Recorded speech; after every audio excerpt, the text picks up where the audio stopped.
ঘড়ির কাঁটায় ঠিক রাত 9টা মানে সময় নিউজরুম লাইভের শুরুতেই আজ নজর রাখবো 26-এর ভোটে সংখ্যার লড়াই। শুভেন্দুর মুখে আসন চ্যালেঞ্জ, আসন বাড়ানোর পাল্টা চ্যালেঞ্জ অভিষেকে। হিন্দু ভোট এক হলে 220 আসনের দাবি শুভেন্দুর, 26-এ 214-র বেশি সিটের দাবি অভিষেকে। এই রাজ্যের মধ্যে দু জায়গায় হিন্দুদের সবচেয়ে বড় জোট হয়েছে, হিন্দু আদিবাসীদের। একটা উত্তর মালদায় 85% হিন্দু পদ্মফুলে ভোট দিয়েছে। যদি গোটা রাজ্যে উত্তর মালদাকে দেখে সনাতনীরা একটু এগিয়ে আসে না, 200 নয় 220টা সিটে বিজেপি জিতবে। আর একটা জায়গায় একজোট হয়েছিল হিন্দুরা 2021-এ নন্দীগ্রামে 65% এক হয়েছিল। প্রথমবার আমি 2000 ভোটে জিতেছিলাম। আর 3 মাস পরের ভোটে ওখানেও উত্তর মালদার মতো 85% হিন্দু পদ্মফুলে ভোট দেবে এবং বিজেপি যাকে দাঁড় করাবে তিনি 20,000 ভোটে জিতবেন। তৃণমূল কংগ্রেসের আসন সংখ্যা এবং ভোট শতাংশ 2021-এর নিরিখে 26-এ বাড়বে। 2021-এ তৃণমূল জিতেছিল 214, এবার একটা হলেও আসন বাড়বে। আপনাদের কথা দিতে হবে সেই একটা আসন যেন এই দক্ষিণ 24 পরগনা থেকে হয়। এবার ভাঙড় তৃণমূল কংগ্রেসকে জিততে হবে, 31 দক্ষিণ 24 পরগনা করতে হবে। তার জন্য আমাদের যত পরিশ্রম করার করতে হবে, মানুষকে সাথে নিয়ে সংঘবদ্ধভাবে লড়তে হবে। আপনারা যেখানে বলবেন অভিষেক বন্দ্যোপাধ্যায় যাবে, যে বুথে ঢুকতে বলবেন ঢুকবে, যে পাড়ায় সভা সমিতি করতে বলবেন করবে, কিন্তু একটা বুথেও বিজেপিকে গণতান্ত্রিকভাবে মাথা ছাড়া দেওয়ার সুযোগ করা যাবে না। শুভেন্দুর বদলা বনাম অভিষেকের শিক্ষা, বদলা নিতে বদলের ডাক শুভেন্দুর, আর বিজেপিকে শিক্ষা দেওয়ার হুঁশিয়ারি অভিষেকের। 26-এর মহারণে হুঙ্কার শাসক বিরোধী।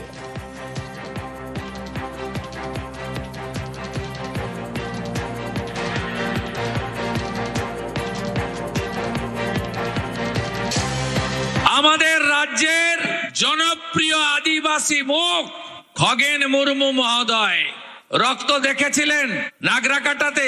কি করতে গেছিলেন খগেনদা? রিলিফ দিতে, ভোট চাইতে না।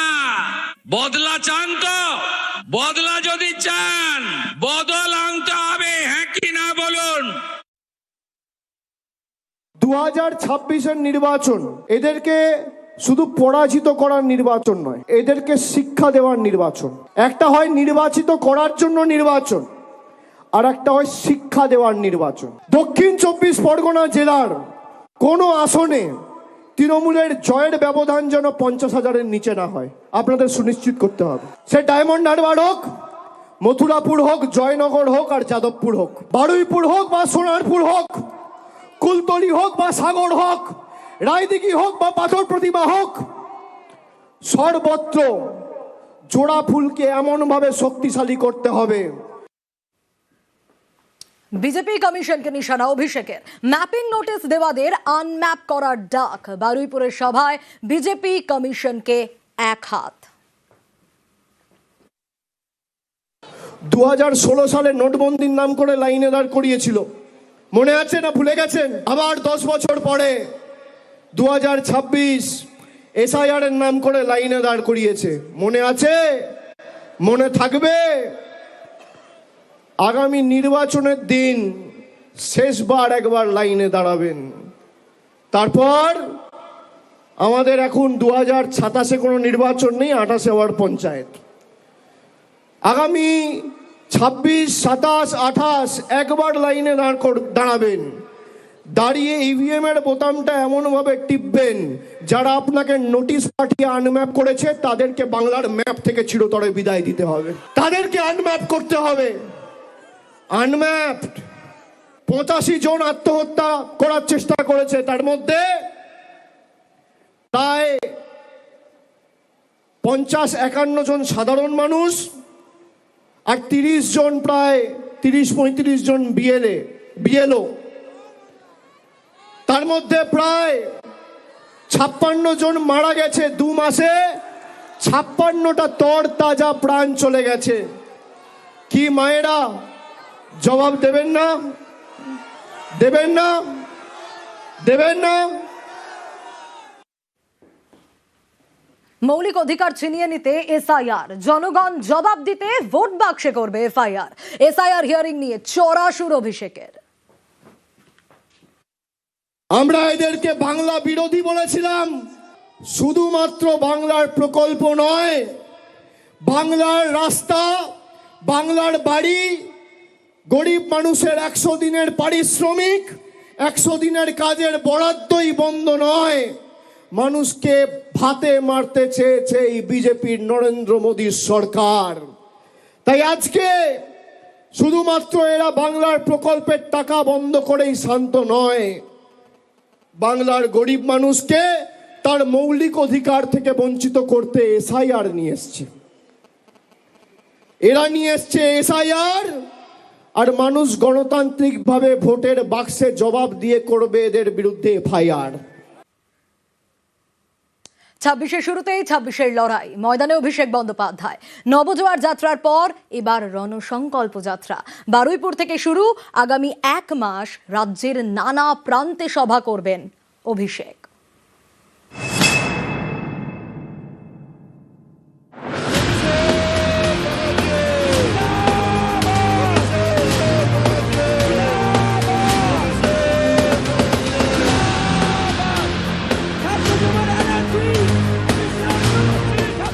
কয়েক মাস পরেই রাজ্যে বিধানসভা নির্বাচন।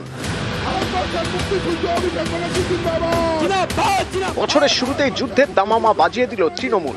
ময়দানে অভিষেক বন্দ্যোপাধ্যায়। আগামী 1 মাস রাজ্য জুড়ে জনসভা করবেন তিনি। শুরুটা হলো শুক্রবার বারুইপুর থেকে।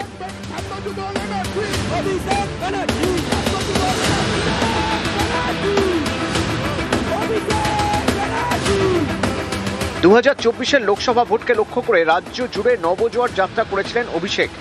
26-এ বিধানসভা ভোটের আগে তার রণসংকল্প যাত্রা। প্রচারের ময়দানে অভিষেক, তৃণমূলের কর্মসূচিতে ফের র্যাম্প। শেষবারেই র্যাম্প দেখা গিয়েছিল তৃণমূলের ব্রিগেডের সভায়। তৃণমূল নেত্রী মমতা বন্দ্যোপাধ্যায়ের উপস্থিতিতে র্যাম্পে হেঁটেছিলেন দলের লোকসভার প্রার্থীরা।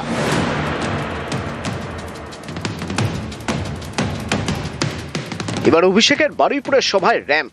এই র্যাম্পে এমন 3 ভোটারকে হাঁটালেন অভিষেক। নির্বাচন কমিশনের তালিকায় যারা মৃত, এমন 3 ভূতই তৃণমূলের সভায়। আপনার নাম কি বলুন? মনিরুল ইসলাম মোল্লা। আপনার নাম কি দাদা? হরে কৃষ্ণ গিরি। আপনার নাম কি বৌদি? মিসেস মায়া দাস।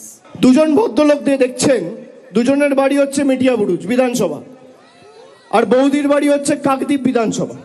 এবার শুনুন, ইলেকশন কমিশন এদের দেখতে পাচ্ছেন না, এদের মৃত ঘোষণা করে দিয়েছে। এই জন্য আমি র্যাম্প মানিয়েছি। আর এরকম 3-4টে কেস না, খালি দক্ষিণ 24 পরগনা জেলায় 24 জন রয়েছে যারা জীবন্ত বহাল তবিয়তে রয়েছে, কিন্তু এদের দেখিয়ে দিয়েছে মারা গেছে। মূল মঞ্চে বিরাট এলইডি, ঠিক কনসার্টের মতো। মঞ্চের সামনে প্লাস চিহ্নের মতো র্যাম্প। মূল মঞ্চ 3টি, মাঝের মঞ্চে অভিষেক, সাংসদ এবং বিধায়করা। অন্য 2টি মঞ্চে পুরসভার চেয়ারম্যান, কাউন্সিলর এবং অন্য নেতারা।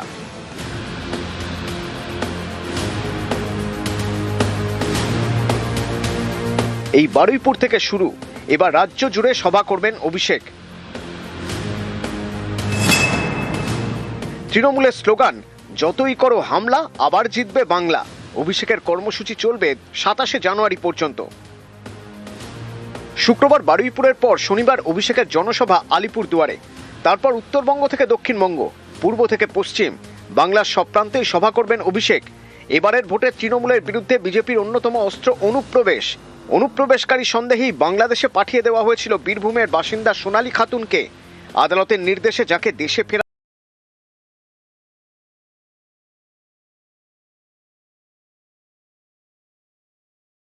তিনি। মতুয়াগড় থেকে রাজবংশীদের এলাকা, কলকাতা থেকে নন্দীগ্রাম, সব জায়গাতেই যাবেন তৃণমূলের সর্বভারতীয় সাধারণ সম্পাদক। কর্মসূচি শেষ হবে 27শে জানুয়ারি হাওড়ায়। নিউজ 18 বাংলা। বারুইপুরের সভা থেকে এই কর্মসূচি শুরু, একের পর এক চলবে। কিন্তু এই সভায় আজকে দেখা গেল তিনজনকে দেখা গেল জীবিত হয়েও তারা খসড়ায় মৃত, আর এই তিনজনকে নিয়ে আজ র্যাম্পে হাঁটলেন অভিষেক বন্দ্যোপাধ্যায়। আপনার নাম কি বলুন? মনিরুল ইসলাম মোল্লা। আপনার নাম কি দাদা? হরে কৃষ্ণগিরি। আপনার নাম কি বৌদি? মিসেস মায়া দাস। আপনারা দেখতে পাচ্ছেন এখানে আমি একা আছি, আমার পাশে দুজন ভদ্রলোক, একজন ভদ্রমহিলা আছে। দুজন ভদ্রলোক দিয়ে দেখছেন, দুজনের বাড়ি হচ্ছে মেটিয়াবুরুজ বিধানসভা, আর বৌদির বাড়ি হচ্ছে কাকদ্বীপ বিধানসভা। এবার শুনুন, ইলেকশন কমিশন এদের দেখতে পাচ্ছেন না, এদের মৃত ঘোষণা করে দিয়েছে। এই জন্য আমি র্যাম্প বানিয়েছি। আর এরকম 3-4টে কেস না, খালি দক্ষিণ 24 পরগনা জেলায় 24 জন রয়েছে যারা জীবন্ত বহাল তবিয়তে রয়েছে, কিন্তু এদের দেখিয়ে দিয়েছে মারা গেছে। আর এই তিনজন কারা কারা একটু ডিটেল আপডেট আপনাদের দিই।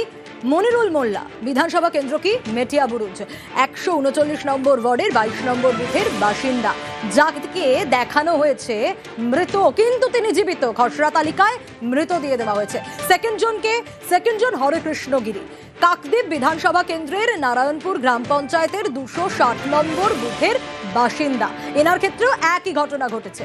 তৃতীয় জনকে মায়া দাস, বিধানসভা কেন্দ্র কি মেটিয়াবুরুজে, 2 নম্বর ওয়ার্ডের 215 নম্বর বুথের বাসিন্দা। এই তিনজন আজ র্যাম্পে হেঁটেছেন, কারণ জীবিত হয়েও খসড়া তালিকায় তাদের মৃত দেখিয়েছে কমিশন।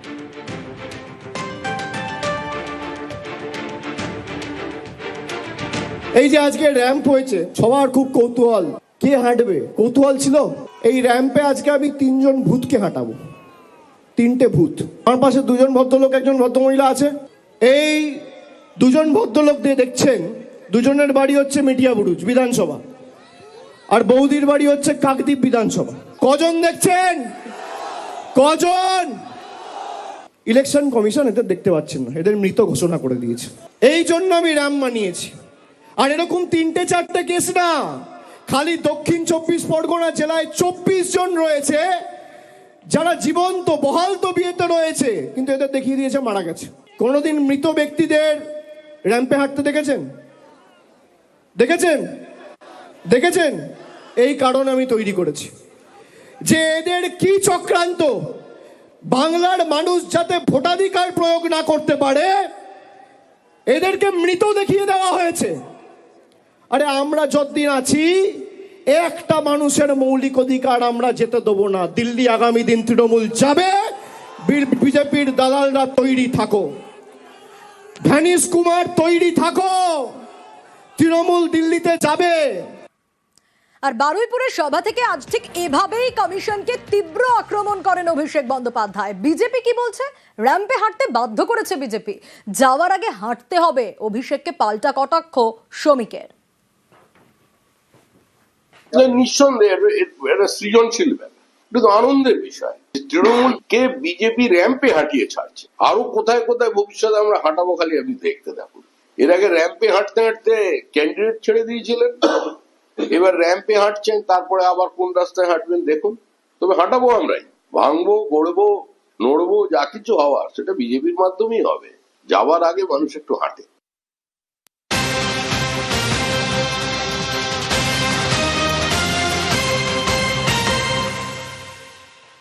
কমিশনের তালিকায় মৃত, বারুইপুরের সভায় জীবিতদের হাঁটিয়ে কমিশনকে তোপ।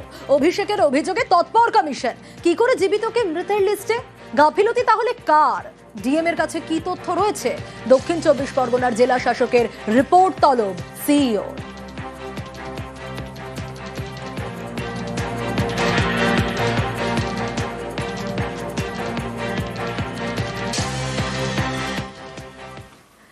অভিষেকের হাতিয়ার অনন্ত মন্তব্য। এসআইআর নিয়ে বিস্ফোরক অনন্ত মহারাজ, তালিকায় নাম না থাকলেই ডিটেনশন ক্যাম্পে। আশঙ্কা প্রকাশ বিজেপির রাজ্যসভার সাংসদের। অনন্ত মহারাজের মন্তব্যে আগেই বিতর্ক তৈরি হয়েছিল, আর এবার অডিও ক্লিপ শুনিয়ে বিজেপিকে নিশানা অভিষেকের। অনন্ত মহারাজ দেশের প্রধানমন্ত্রীকে পাকিস্তানি বলছে, আমি বলছি না। কে বলছে? বিজেপির সাংসদ বলছে, শুনবেন। রাষ্ট্রপতি পাকিস্তানি, বাংলাদেশি, প্রধানমন্ত্রী বাংলাদেশি, পাকিস্তানি। বলছে ভারতবর্ষের প্রধানমন্ত্রী বাংলাদেশি। আমি বলছি না, বিজেপির এমপি বলছে। বিজেপির এমপি বলছে ভারতবর্ষের রাষ্ট্রপতি পাকিস্তানি আর ভারতবর্ষের প্রধানমন্ত্রী বাংলাদেশি। যে বিজেপি এমপিকে বিজেপির এমএলএরা ভোট দিয়ে নির্বাচিত করে রাজ্যসভায় পাঠিয়েছে, সেই বিজেপির এমপি অনন্ত মহারাজ ভারতবর্ষের প্রধানমন্ত্রীকে পাকিস্তানি আর বাংলাদেশি বলছে।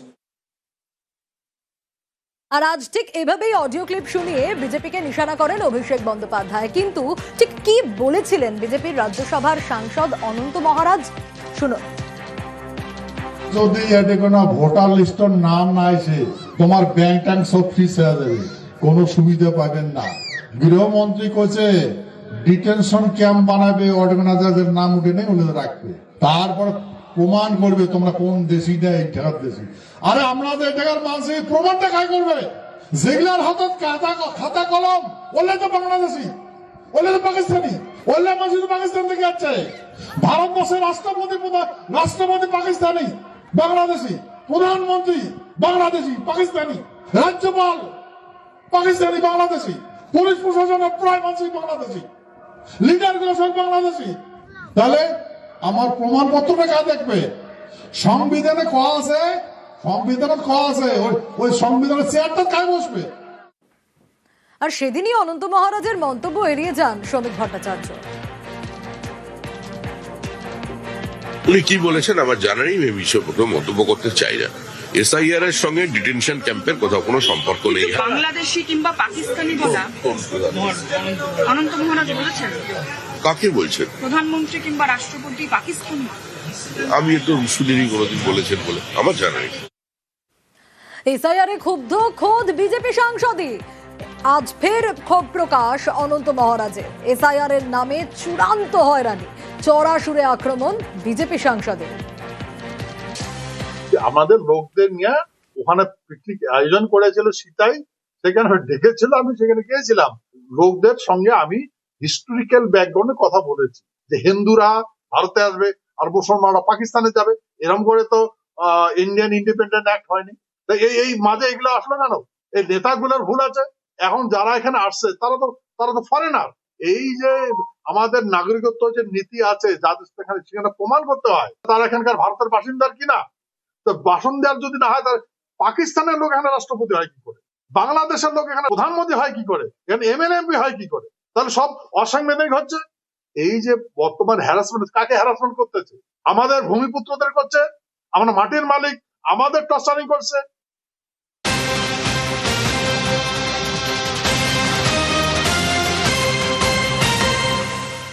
আর এবার নজর রাখবো যে ব্রেকিং এর দিকে। এসআইআর হিয়ারিং এ রাজ্যের ডোমিসাইল সার্টিফিকেট বৈধ কি?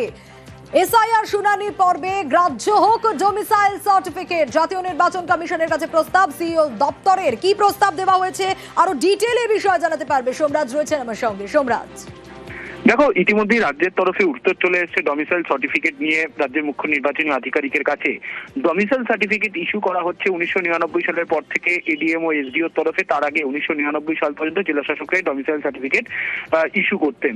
এবারে রাজ্যের মুখ্য নির্বাচনী আধিকারিকের দপ্তরের তরফে প্রস্তাব পাঠানো হয়েছে জাতীয় নির্বাচন কমিশনের কাছে, এই ডমিসাইল সার্টিফিকেটকেও যাতে গ্রাহ্য করা হয় এসআইআর হিয়ারিং এর শুনানির ক্ষেত্রে। অর্থাৎ যে ডমিসাইল সার্টিফিকেট রাজ্য সরকারের তরফে ইস্যু করা হয়েছে বিশেষ করে জেলা শাসক 1999 সাল পর্যন্ত এবং 1999 সালের পরে এডিএম অর্থাৎ অতিরিক্ত জেলা শাসক এবং এসডিওদের তরফে যে ডমিসাইল সার্টিফিকেটগুলি ইস্যু করা হয়েছে সেগুলি যাতে গ্রাহ্য করা হয় এসআইআর শুনানির ক্ষেত্রে। শুধু তাই নয়, রাজ্যের মুখ্য নির্বাচনী আধিকারিক দপ্তরের তরফে প্রস্তাবে এও বলা হয়েছে এই যে ডমিসাইল সার্টিফিকেট ইস্যু করা হয় রাজ্য সরকারের তরফে সেক্ষেত্রে একাধিক নিয়ম মেনে এই ডমিসাইল সার্টিফিকেট ইস্যু করা হয়। সেই কারণেই জাতীয় নির্বাচন কমিশনের কাছে এই প্রস্তাব রাজ্যের মুখ্য নির্বাচনী আধিকারিকের দপ্তর থেকে পাঠানো হয়েছে এবং কি কি পদ্ধতি মেনে ডমিসাইল সার্টিফিকেট ইস্যু করা হয় সেটাও উল্লেখ করা হয়েছে বলে কমিশন সূত্রে খবর। বেশ সোমরাজ।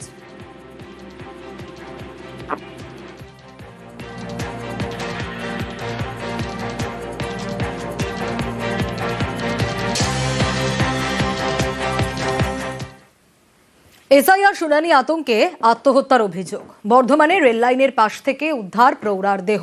হার্ট অ্যাটাকে মৃত্যু ডোমকলের যুবকের। আর রাজ্যের একাধিক জেলায় শুক্রবারও শুনানিতে হয়রানির এক শেষ।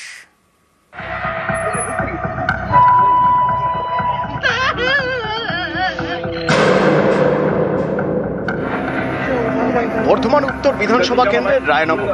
এখানকার বাসিন্দা ফুলমালা পাল, বয়স 57। আগামী সোমবার তাকে এসআইআর শুনানিতে ডাকা হয়েছে। তার আগে শুক্রবার সকালে রেল লাইনের ধার থেকে তার দেহ উদ্ধার। পরিবারের দাবি, শুনানিতে ডাকার পর থেকেই আতঙ্কে ভুগছিলেন ফুলমালা, সেই কারণেই তিনি আত্মহত্যা করেছেন। ওই টেনশনে নাম আসে না, প্রথম ওই দিকে তো তোমার হবে না। আমি বলছি আমার দুই ব্যাপারটা তো আছে, তোমার কি না হলে কি হবে, তোমার এই টাকার কি পাঠাইবে নাকি বাংলায়? লোক আছে হিয়ারিং এর জন্য, তোমার যাইতে। মুর্শিদাবাদের ডোমকলের বাসিন্দা জয়নাল আনসারি, তার বউকে শুনানিতে ডাকা হয়। পরিবারের দাবি, এরপর থেকেই আতঙ্কে ভুগতে শুরু করেন জয়নাল। বৃহস্পতিবার হার্ট অ্যাটাকে মারা যান। আমার হাজবেন্ড খুব টেনশন করছে যে আমাকে বাংলাদেশে নিয়ে চলে যাবে। আমাকে বারবার করে বলছে তোমাকে মনে হয় বাংলাদেশে নিয়ে যাবে। তা আমি তখন বলছি তুমি টেনশন করো না গো, আমাকে কোথাও নিয়ে যাবে না।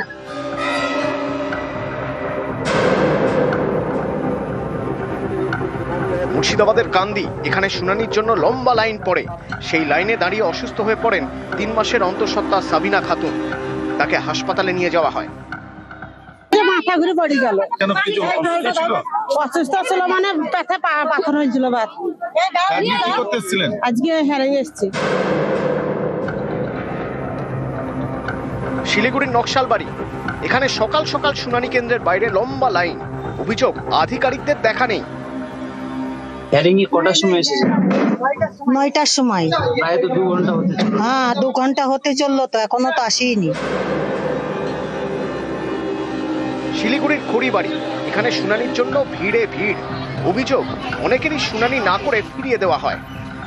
हम लोग काम सारा टोटो चलाते हैं, फिर भी उसको छोड़ के जो अपना ये चीज़ है अपना बनाना है, इसीलिए बोल के छोड़ के सब कुछ छोड़ के आ गए। अभी बोलते हैं कि 40-20 जन तो हो गए, अभी 20 जन और करेंगे, उसके बाद बंद हो गया। फिर बोलते हैं कि दूसरा डेट 19 और 20 को बोल रहे हैं। ইনি শিপ্রা দেবনাথ, বাড়ি আলিপুরদুয়ারে। পরিবারের দাবি, 3 বার কোমর ভেঙেছে, শ্বাসকষ্টের রোগী, ঠিকমতো চলাফেরা করতে পারেন না। এই অবস্থায় শুনানি কেন্দ্রে হাজির। আপনি কি হাঁটতে পারেন? পারি, মানে আচ্ছা, বাড়িতে হতো না?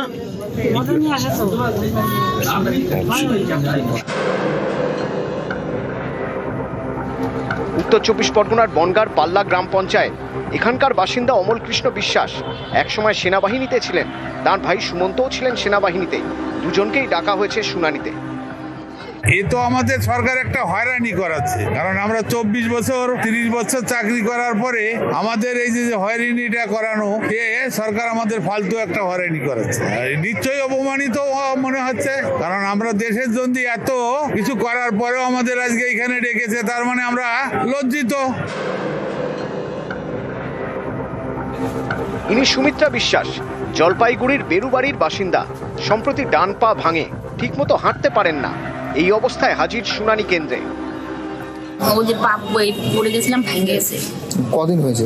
আজকে 13-14 দিন। সমস্যা না? হ্যাঁ, প্রচুর ব্যথার জন্য হাঁটতে পারি না। এটা আপনার বাড়িতে হলে ভালো হতো। হ্যাঁ, বিএলও জানে? ওরা তো গেছিল সেদিন, বলছিলাম কলেজ দিয়ে আসতে বলে লাগবে। উত্তর 24 পরগনার দেগঙ্গা, এখানকার বাসিন্দা গীতারানী ঘোষ অসুস্থ। এদিন অ্যাম্বুলেন্সে করে পৌঁছন শুনানি কেন্দ্রে। মানে হাঁটতে পারবে না, বসতেও পারে না, উনি শুয়ে চলে। ওই অবস্থা কিছু করে নিয়ে ওই অ্যাম্বুলেন্সে করে নিয়ে আসলাম। কি বলবেন, এইভাবে একটা বয়স? বিশাল অসুবিধার কারণ, এরকম বয়সদের ছাড় দেওয়ার দরকার ছিল, কারণ এতে খুব মানুষ আমরা হয়রানি হচ্ছে। ইনি মনোরমা মান্না, বয়স 90। তাকেও ডাকা হয়েছে হিয়ারিং এ। সিটি পার্টি আছে, আসতে হবে। 2002 সালে ভোটার লিস্টে নাম আছে, তারপরেও আসতে হয়েছে। নামের কোনো ভুল ছিল কি? মনে হয় নামেরই ভুল। নদিয়ার কৃষ্ণগঞ্জের তারকনগর, এখানকার বাসিন্দা নৃপেন বিশ্বাস, বয়স 80। ঠিকমতো হাঁটতে পারেন না, অসুস্থ শরীরে হাজির শুনানি কেন্দ্রে।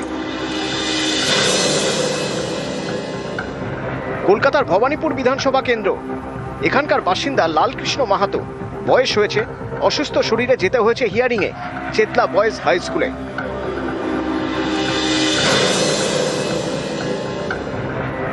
বাগবাজারের বাসিন্দা আরতি দাস, বয়স 80 পেরিয়েছে, হাঁটতে কষ্ট, এই অবস্থায় হাজির শুনানি কেন্দ্রে।